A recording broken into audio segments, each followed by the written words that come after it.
Hello, my name is Edwin Fro. I'm a data engineer by profession, and I'm currently doing a master's in data sciences. You're welcome into this presentation of EdSchool. EdSchool is a project that was carried out by me, and it's a simple kindergarten school database management system. Without wasting much of your time, let's dive into what the project was all about. Alright, as you can clearly see here, it's a simple kindergarten school database management system. And the description of the project, this project is to develop a database management system for EdSchool kindergarten. The database schema will be developed in MySQL using Workbench as the tool and SQL as the technology. And later on, the front end will be built to collect the transactional data that will be stored into this database.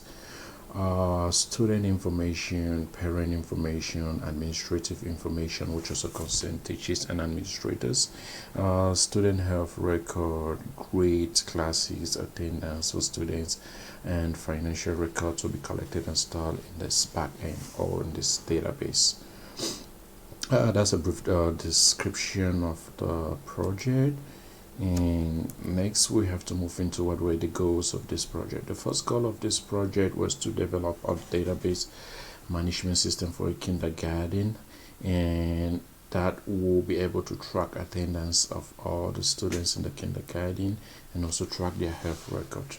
Every student that was concerned and also track their health record, and their vaccination record. And this database system is also going to use to track their financial status with the institution. And most importantly, this project will track the students' grade, and also is going to track how their health status and their interaction with their parents, so as far as their educational involvement is concerned. That's to simply say it's going to track to see how involved the parents are in the educational life of their kids in the school. And definitely this tracking is going to be done by how many times the parents log in to check the children's record. Without wasting much of the time, let's dive into some common queries that we can use to query and see data from this database. The first thing that I have to explain before we move on to those common queries is the arrow diagram. And the arrow diagram clearly shows the entity or object relations, and you can clearly see at the top here that every student has a parent or a guardian, and it's a one-to-one mandatory mapping. And every student also do have a financial record status. And if we look down here, we're also going to see that every student have a vaccination record, their grade, their classes, their exams, and which teacher is responsible for what class. And every student is going to be categorized. Since this is a school database management system for kindergarten, we had to categorize the student in terms of how brilliant, how playful is a student, loving history more than mathematics, is a student loving geography more than physics, or natural sciences. Without wasting much time, let's go on to some common queries that we use in this database. The very first query that was used in this database is a select star from student, and alias is like an S, order by birth date in ascending order and gender in descending order. The star simply means select every student from the student table, alias it with an S, and then order all the records in ascending order based on their birth date and their gender in descending order. That's why we can see that all of their birth date are arranged in ascending order over here, and the gender in descending order over here. The next query that I did was to select every let's go to it. Query number 2. This query was used to select a count. That's where you can see select gender, count star as numbers from student. That means count every gender that comes out. Count star simply means count every gender that comes out. And you're going to group by based on their gender, and you're going to arrange it in order by based on gender and numbers descending. So the first gender will start with F is going to come first, and then the next one will be male, and then we'll grade it next, followed by numbers or the count in descending order. And we can clearly see that this query filters based on category greater than 1, and every person that should come out of the select query should be those who were born between 2014 and 2015.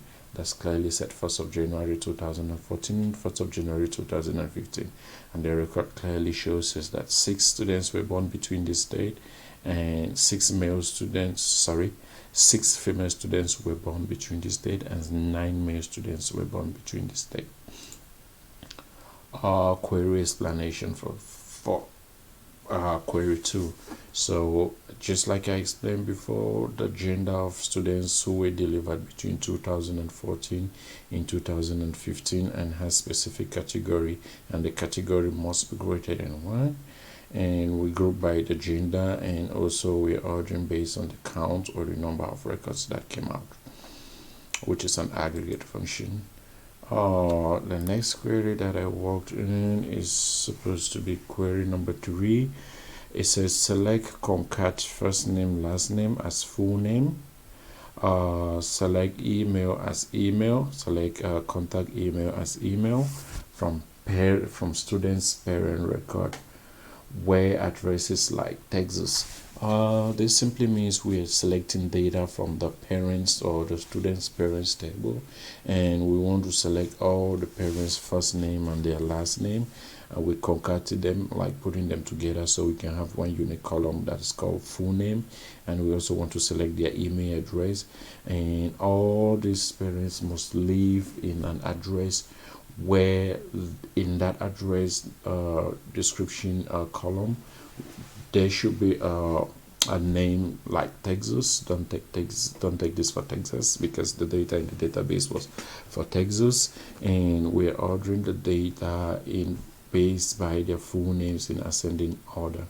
And we can clearly see that Brian Johnson, Chris Jensen, Michael Clark, Michael Starter, Nicole Kitman, and Robert Shars with their email address are known to be living in addresses with this location. I think that was all about query 3, so we gotta move over to query 4. Query 4. This query gets all the student information who took the SARS-CoV-2 as vaccination. So we're using a subquery. This particular query, we are using a correlated subquery, whereby we put in the second query in an in, and that's why you see we say select star from student alias by an S, where ID is in. That means we try to get every student which is coming from this inner record. That means first of all perform the inner query, which says select student ID from student vaccination record where the vaccination is equal to SARS-CoV-2. So we're selecting all the students from the student vaccination records table. We're selecting their IDs, who has taken this vaccine called SARS-2, and from there we're selecting their name or everything about them from the student table. That is why we see Collins, Ellen, Kelly, Kate, Emily, all these students took their SARS-CoV-2 vaccine. Let's move to the fifth query. This query will return the entire student with their corresponding parent information based from the joint condition. And also the query will concatenate the parents' first and last name, and also the student's first and last name. So what is actually happening here is, if you look clearly, we're selecting and concatenating the first and the last name of every student from the student records table, and we're also concatenating the first and the last name of their parent or guardian table. This is why you say sp.first name and sp.last name, and the sp is the alias coming from the student parent record that we can clearly see over here. And also you can clearly see that after selecting this record from the student table, we're doing a join, or what you may call a lookup, which is an inner join to find every student who has a parent, and we're getting all the records that fall in that intersection. That's why we're doing an inner join over here, and we can clearly see it's a long list of students. As I clearly mentioned at the beginning of this presentation, when I was talking about the ERO diagram, every student is supposed to have at least a guardian or a parent in the parent table. Without wasting much of your time, let's move over to query 6. Query 6 is all about getting the category of each student. This query will concatenate the student's first name and last name, and will do a join against the category table to return categories of all the students. I have placed this records to limit just 10. That means give me just the first 10 students that will come out. Alright, so what this query is going to do is going to take the first and the last name from the student table, and it's going to join that by doing a concatenation, and it's going to go into the categories table and look up those students whose categories can be found in the categories table, and it's going to pull out that record and join the two columns together. So the student's first and last name, which is in extent is alias as student name, is coming from the student table, and the student type is coming from the category table. That's why we can clearly see that John Doe, no harm mentioned, John Doe is overreactive or overactive. Mike Tyson is overactive. Diane Bryan is the teacher's pet. Collins Odeya is a hard worker. Peter Sams is a star. Perry Nicholas is a hard worker. Sam Billy is an overactive student, and Tom Curran is also a hard worker. Here we can clearly see that Ben is an intellectual outsider, and Elon Morgan is a clown, just like the Elon Musk, no harm meant over here. Let's move over to our 7th query. Actually, this query is kind of creating a view.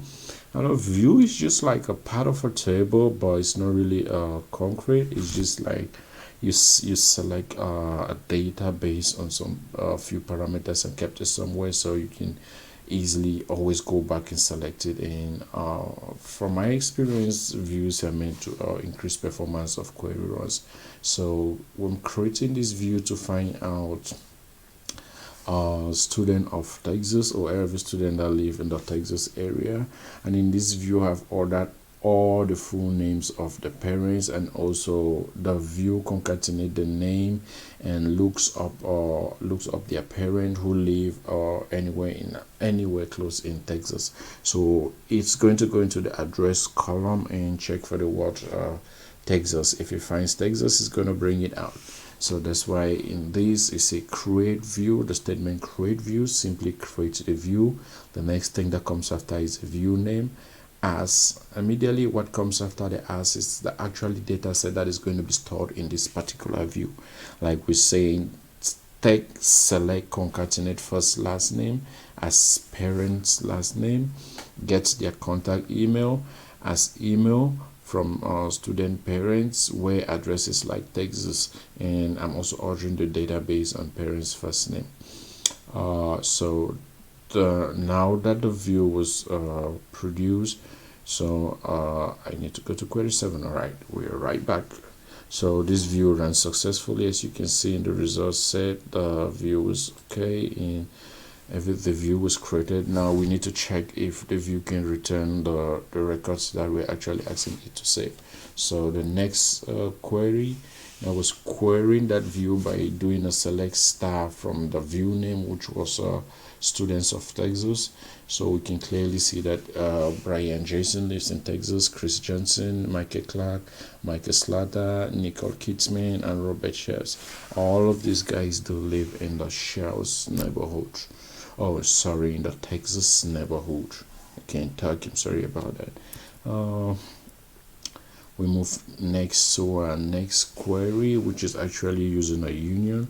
A union simply takes the result set of a first query and stack it over the result of a second query, and be rest assured all the same amount of columns on the first query must match the amount of columns in the second query, and the data type must match to this union is going to fail. So what simply this union is doing is combining students, parents information who live in places like either Austin or Florida, and its union it with its union will eliminate duplicate result. And we're doing this union to eliminate duplicate result because we're trying to see every. So if you look down here, we're doing a select first name, last name, contact mail from kindergarten management parents table, where address is like Austin, and we're also selecting the same thing where address is like Florida. So any parents who live in both Austin and Florida, this particular union is going to eliminate their duplicate. So that's why we see people living in distinct areas either in Austin or in Florida. All right, so the next query we're supposed to move on to is query number 9. In this query, okay, we're still in query number 8. So query number 9, in query number 9 we're actually creating a function, and a function is something that you can call over and over and over and over by passing a parameter and expecting a result that's going to be returned by the function. So in this, we're creating a function. In this function will be used in finding the age of the student in years, and custom users defined function can also be seen in the query below. So if we look at the query below, we see that we're trying to calculate the age, or we're calculating the age of every student in year.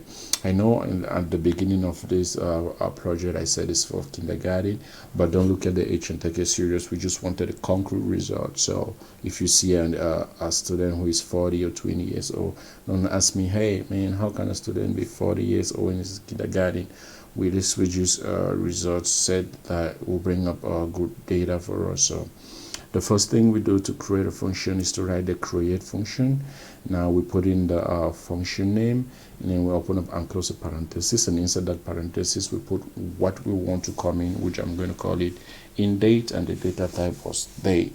And we're telling it the output is deterministic, and the actual function starts by the begin function, where we declare, and the declare word is used to create a variable in SQL. So we're saying select current date and put it into the variable that we created above, which we call date out. So it's going to select the current date of the server that is running this code and put it in date out, and it's going to return date out minus date in. And remember, date in I said was a parameter that you fit into the function to get a result set. So when we do that, we created the function. You can see below here the output says the function was created successfully. So what was next to be done is to actually pass some data into the function to make sure that the function is functioning correctly. That sounds tautology, funny though. So we're going to check if the function is functioning correctly. So what I did here was to say select star. That means I want to select everybody from the students table, and I'm passing in the date, like their birth date as the input parameter into that function name as year from the student table, and then I'm sending out the result as their years. So you can see a student of 20, 21, 17, John Doe is 20, and all of this is being calculated by the function. The next thing we work on was a store procedure, and that should be query number 10. And this store procedure is going to be used to calculate the amount of fee owed by the student. Remember, I said each student or guardian or parent can always log into the front end and check the amount of fee due or owed. So the way what will happen is there is going to be a button on the front end. When you click on it, it's going to call the store procedure to tell you, hey, you owe this amount of fee or you due this amount of fee. So we created this store procedure by using the create procedure function, and it says get amount owed by student, and the store procedure is taking 2 input and 1 output. That's why you see it says in student ID. That means pass in the student ID that you're trying to see his school fee or his tuition fee that he's past due date to pay. And the next thing that says pass in his class ID, so you also have to pass in his class ID, and the out parameter, which is the result that's going to come out from this store procedure, is going to be the amount owed. So we begin the store procedure by doing a select statement that says select total fee. I mean, total fee now is coming from this table, minus amount paid per semester, which is coming from the financial table, and we're pushing that record into amount owed, and we're saying definitely I did say that is coming from the student finance table, and we're saying where class ID is equal to the in parameter that we pass over there, and student ID is equal to the in parameter that we pass over there, and we're limiting it to 1 so that we get just the first. So the next thing that you see below here is calling the store procedure and passing the student ID 1 to see which student is number 1 and what's the school fees he owed. So the next thing should be the result set. It says the total of he owes a total of $100, and that was query number 10. And now let's talk a little bit about the difficulties I faced while doing this project. Very first difficulties I encountered was issue of time, because I work in school, and like any other project, time is always a factor. So time was my biggest constraint to do this project. Another difficulties that I faced was the entity relationship. When I tried to insert record into the child table before inserting the record into the parent table. By child table, I mean where the referential integrity of the primary key is found. And when I had that error, I had to immediately figure out and say, oh, this record is not found in the parent table, so it can't be inserted into the child table. So I had to fix that by inserting first into the parent table. And the last difficulty I have while carrying out this project was I drew the ERO diagram on draw.io, which is an online platform, and it was kind of very tricky to fit it into the screen so you can take a good screenshot.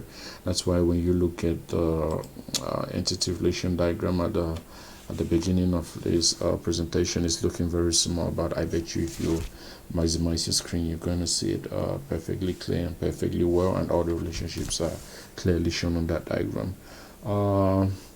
With that being said and done, I want to thank you all for watching, and you guys have a nice day. Bye.